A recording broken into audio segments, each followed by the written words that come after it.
തികവിൽ ഫറവോയുടെ പ്രൈം മിനിസ്റ്ററായിട്ട് മാറി. നമുക്കറിയാം, ക്ഷാമകാലം നേരിടാനായിട്ടുള്ള സന്ദേശം അനുസരിച്ച് സമൃദ്ധി കാലത്ത് കളപ്പുരകളിൽ ശേഖരിച്ചു.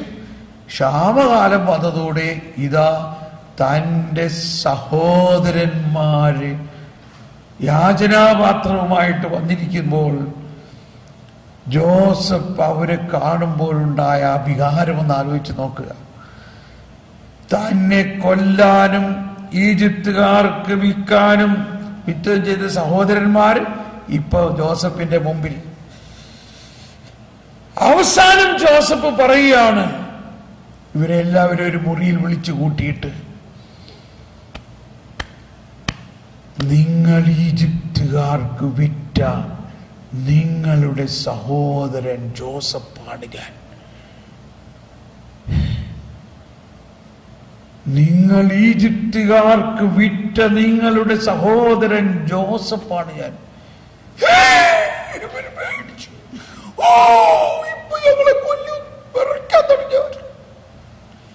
ജോസഫ് പറഞ്ഞു, ഭയപ്പെടേണ്ട, നിങ്ങൾ എന്നോട് ചെയ്ത തിന്മ ദൈവം നന്മയാക്കിയിരിക്കുന്നു. ഭയപ്പെടേണ്ട, നിങ്ങളെല്ലാവരും എൻ്റെ കൂടെ തന്നെ. നിങ്ങൾ ഒന്നുകൊണ്ട് ഭയപ്പെടേണ്ട. നിങ്ങളല്ല അത് ചെയ്തത്, ദൈവം നിങ്ങളെ കൊണ്ട് ചെയ്യിച്ചതാണ്. എന്നെ നിങ്ങൾക്ക് മുൻപേ ഇവിടെ കൊണ്ടുവരുന്നതിനും എന്നിലൂടെ ലോകത്തെ രക്ഷിക്കുന്നതിനും നിങ്ങളെല്ലാവരെയും രക്ഷിക്കുന്നതിനും ദൈവം ചെയ്തതാണ്. തിന്മയിൽ നിന്ന് നന്മ,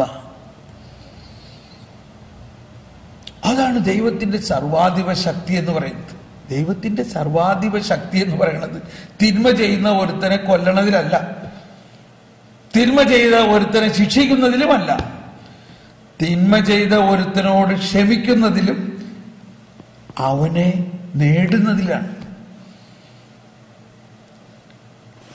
ആ പോയിന്റ് പറയുമ്പോഴാണ് വേറൊരു ആശയം വരാണ്. ശൗൽ രാജാവ് ദാവീദിനെ കൊല്ലാൻ 3000 പടയാളികളുമായിട്ട് അന്വേഷിച്ച് നടക്കുകയാണ്. കാട്ടാടുമലയിൽ ഒരു ഗുഹയിൽ ദാവീദും തൻ്റെ സൈന്യങ്ങളും ഒരു ഗുഹയിൽ ഒളിച്ചിരിക്കുകയാണ്. ആ ഗുഹയുടെ അകത്ത് ശൗല് കക്കൂസിക്ക് പോകാൻ കാര്യം വന്നേക്കണം, വിസർജനത്തിനായിട്ട്. അപ്പൊ വിസർജനത്തിന് വരുമ്പോ സൈന്യങ്ങൾ വല്ലതും ഉണ്ടാവോ? ഒന്ന് ആലോചിച്ച് നോക്കിയോ ഒരു സിറ്റുവേഷൻ. നോക്കിയപ്പോ എന്താ, ദാവീദും കൂട്ടരും നോക്കുമ്പോ ശൗല് രാജാവ് ഒറ്റയ്ക്ക് അവരുടെ അടുത്തേക്ക് വന്നേക്കണം. ഇതിൽ കൂടുതൽ എന്താ വേണ്ടത്?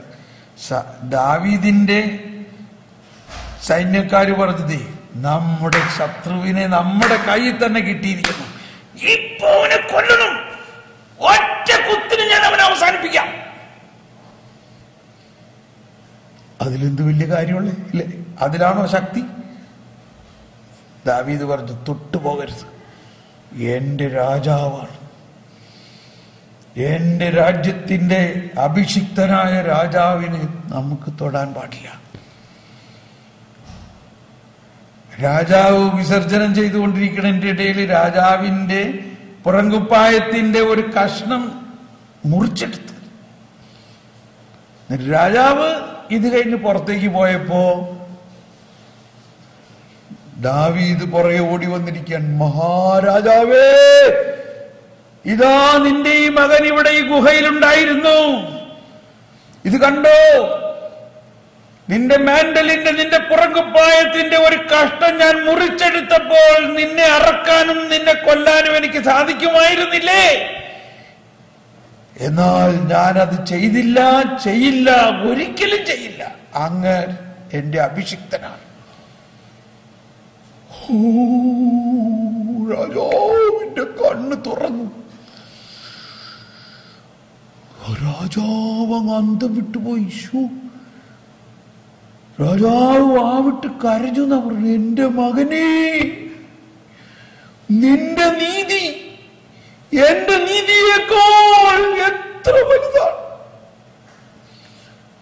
ഞാൻ നിന്നെ കൊല്ലാൻ വന്ന് നിന്റെ ശത്രുവായി ഞാൻ കണക്കാക്കി, എന്നാൽ നീ അതനുസരിച്ച് എന്നെ കണക്കാക്കിയില്ല. അതാണ് ദൈവനീതി. രാജാവ് പറയാണ്, എന്റെ തിന്മയെ നീ നന്മ കൊണ്ട് ജയിച്ചിരിക്കുന്നു.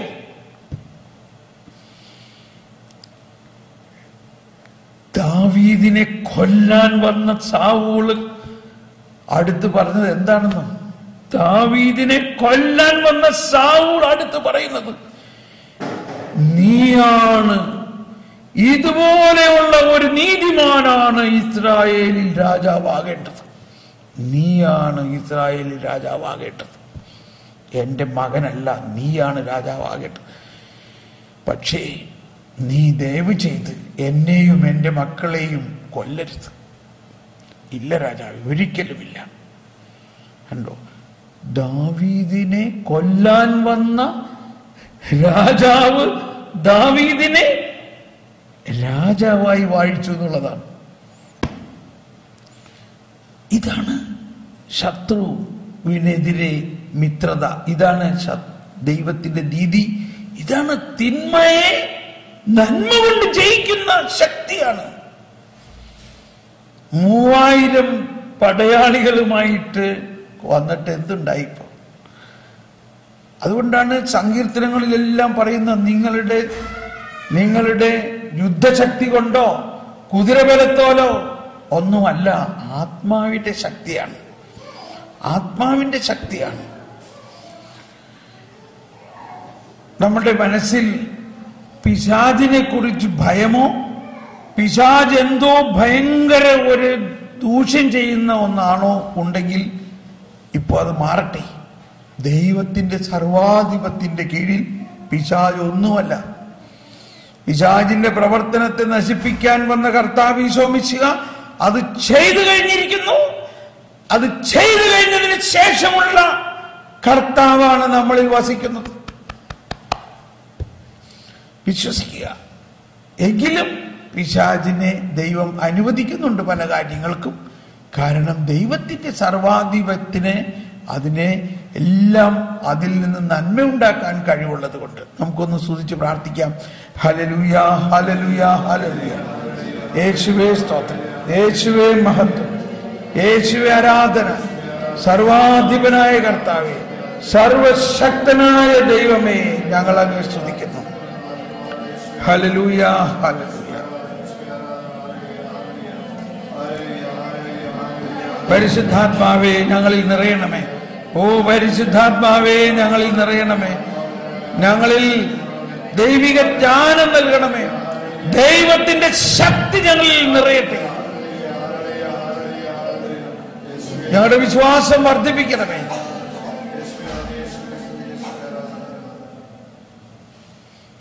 Praise the Lord.